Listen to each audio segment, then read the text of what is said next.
In the midst of the brutal and mechanized warfare of World War II, the role of the Sanitäter, or German combat medics, stood apart. These men served on the front lines with a singular mission: to save lives. Their courage and skill often made the difference between life and death for countless wounded soldiers. The Sanitäter were non-combatant members of the German army and Waffen-SS units, though they operated under fire in some of the fiercest battles of World War II. Their official task was to provide first aid on the battlefield, stabilize wounded soldiers, and prepare them for evacuation to rear area field hospitals. While technically protected under the Geneva Convention, which mandated that medics be unarmed and clearly marked, the realities of the front, particularly on the Eastern Front, often meant that many medics carried small arms for self-defense and to protect the wounded soldiers. Nonetheless, their primary weapon was always their medical knowledge and equipment. Each Sanitäter was issued specialized equipment designed to provide immediate aid under the most difficult conditions. The cornerstone of this kit was the Sanitätertasche, a large canvas pouch or a pair of pouches worn on the belt or carried over the shoulder.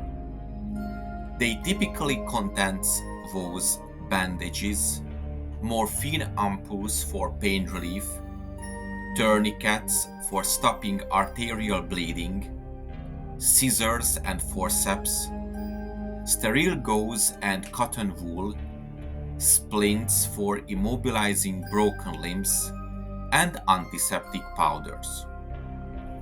On the battlefield, their pouches became a portable hospital under extreme conditions. To mark their non-combatant status, medics wore a distinctive white recognition vest with a red cross, as required under the Geneva Convention. These vests were worn by the medics and to be easily recognized in the battle to both friendly and enemy forces. Sometimes they also painted their helmets white with a medical cross on the front. In addition to this vest, Sanitäter in the German military often wore a specific sleeve patch to indicate their role. This patch featured a traditional rod of Asclepius, a serpent entwined around a staff, an ancient symbol of medicine. This patch was typically embroidered in yellow thread on a dark field, circular in shape, and worn on the right sleeve below the elbow. Love diving deeper into military history? This video is supported by my YouTube members who get exclusive videos weekly, not available anywhere else for their kind support. You can join their ranks easily. Just hit the join button now to get the exclusive videos and much more. Thank you for supporting me. I couldn't be doing it without your help. If you want to know more about Germany's Panzer tactics, check out my ebook in the description. Serving as a Sanitäter demanded extraordinary bravery. Crawling into no man's land under enemy fire to drag wounded comrades to safety was a regular part of the job. Many medics paid the ultimate price for their devotion to duty. On the front lines of World War II, a German Sanitäter performed tasks that required extreme bravery, medical skill, and quick thinking. In the chaos of the battle, The first sign of a wounded soldier was actually a desperate cry.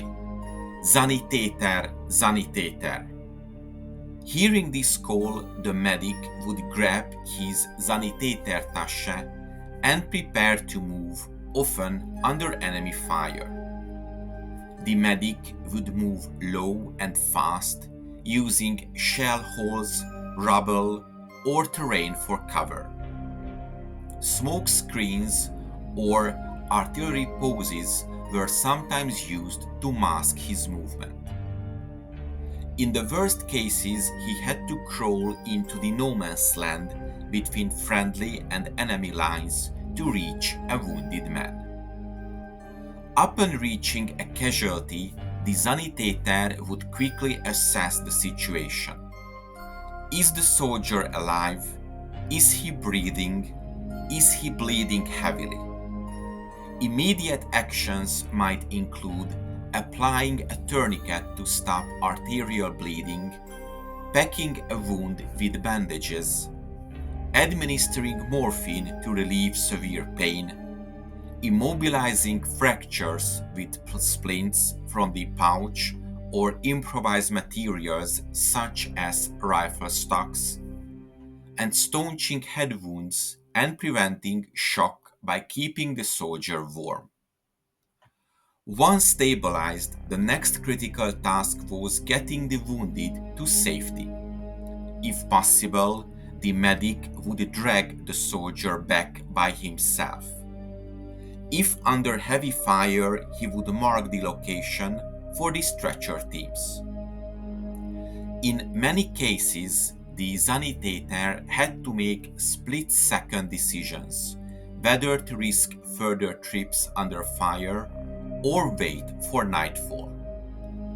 Evacuation typically led the wounded man to a Regiment 8 post or Trupperverbandplatz behind the lines, where doctors could perform surgery or arrange for transport to a field hospital. Many medics also comforted the wounded, talking to them, offering water, or simply holding their hands. This act of humanity was crucial in keeping soldiers alive, reducing panic, calming shock, and maintaining the will to survive. A good Sanitäter had to be quick and decisive, calm under fire, compassionate, and willing to risk his own life for others. It is interesting to note that captured Sanitäter were actually considered such good medics that it wasn't uncommon for them to be conscripted by Allied forces to help deal with their own wounded masses.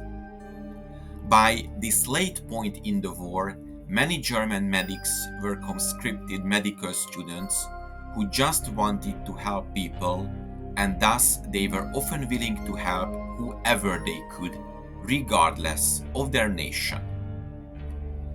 In a war too often defined by destruction, the German Sanitäter embodied a different kind of valor, one that sought to preserve life rather than take it. Whether working in the rubble of Stalingrad or the forests of the Ardennes, they were the silent heroes of a dark chapter in history.